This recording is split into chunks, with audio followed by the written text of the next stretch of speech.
Arthur Banga, bonjour. Bonjour. Avec la nomination de Ahmed Bakayoko au ministère de la Défense, ministre d'État, quel est le signal que le pouvoir, Alassane Ouattara, a voulu donner?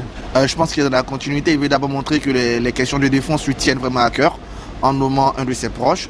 Et puis je pense qu'il a aussi la volonté de tourner définitivement la page des mutineries en voulant, après avoir changé le commandement opérationnel des armées, un changement à la tête du commandement administratif pour pouvoir tourner une bonne fois pour toutes la page de ces mutineries.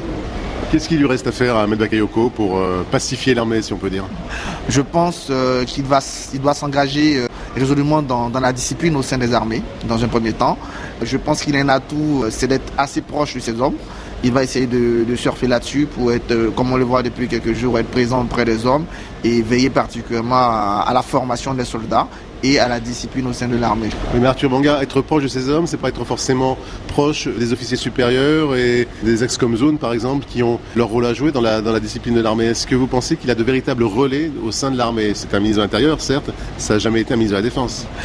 Bien sûr, je pense même que la nomination d'Ahmed Bakayoko a été interprétée par moments comme une volonté de mettre un peu sous le ténoir ces comzones, mais je crois qu'il aura l'intelligence de comprendre qu'aujourd'hui ils font partie de l'armée de Côte d'Ivoire et de vouloir composer avec eux. Au sein du CCDO, je pense qu'il a eu le temps de travailler un temps soit peu avec Ouattara pendant un moment. Et puis, sans avoir de contact direct, en étant ministre de l'Intérieur, il le revoyait dans des politiques comme la lutte contre le terrorisme. Après, il y a un contexte politique particulier. Il doit pouvoir en tenir compte. Et de toute façon, ces zones sont incontournables pour l'instant. Il faut en tenir compte. Je pense qu'il faut les ramener dans la République, leur faire comprendre le rôle de militaires qu'ils ont maintenant.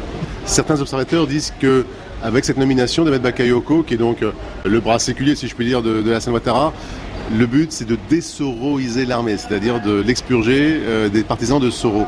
Est-ce que d'abord ce concept-là de désoroisation a un sens ou est-ce que c'est une vue de l'esprit? Je pense que ça sera plus une vue de l'esprit parce que l'armée c'est quand même différent. Dans l'administration, on peut se payer un ou deux cadres sans qu'il y ait une grande conséquence, mais l'armée, on a affaire à des gens qui tiennent les armes.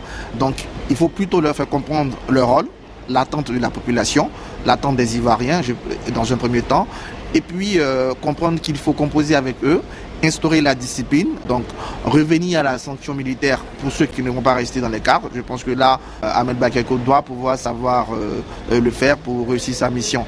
Quand même, dans le background d'Ahmed Bakayoko, il y a quand même la police. Il ne faut pas oublier que la police aussi était restée fidèle pendant un bon moment à Laurent Gbagbo. Et quand il est arrivé, je pense qu'il ne s'est pas remonté tout de suite dans une chasse aux sorcières. Il a su exploiter le sens de la République de ses soldats. Je pense que c'est ce qu'il doit faire avec l'armée. Le fait qu'Ahmed Bakayoko a été pendant des années ministre de l'Intérieur, qu'il a donc la main mise sur le renseignement en Côte d'Ivoire, est-ce que ça peut jouer en sa faveur et aider dans l'anticipation d'éventuelles futures mutineries au sein de l'armée cette fois-ci? Je pense que c'est l'une des raisons pour lesquelles il a été choisi. Sa maîtrise des renseignements, sa connaissance relative des dossiers de la défense, c'est l'une des raisons qui fait que le président coche tout son nom quand il faut un remplaçant à Alain Richard.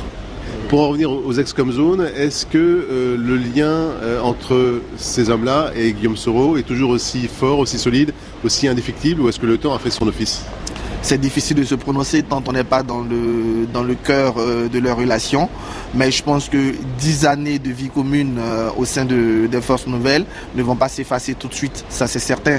Mais en même temps, aujourd'hui, la question qu'on doit se poser, c'est est-ce qu'ils se considèrent eux aujourd'hui comme des soldats de la nation, des soldats de la patrie, ou encore des chefs rebelles?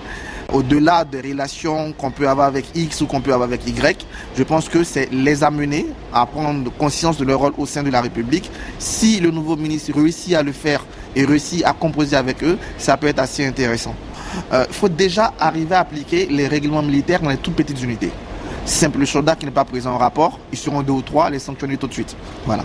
Mais à côté de la sanction, il faut aussi de la formation.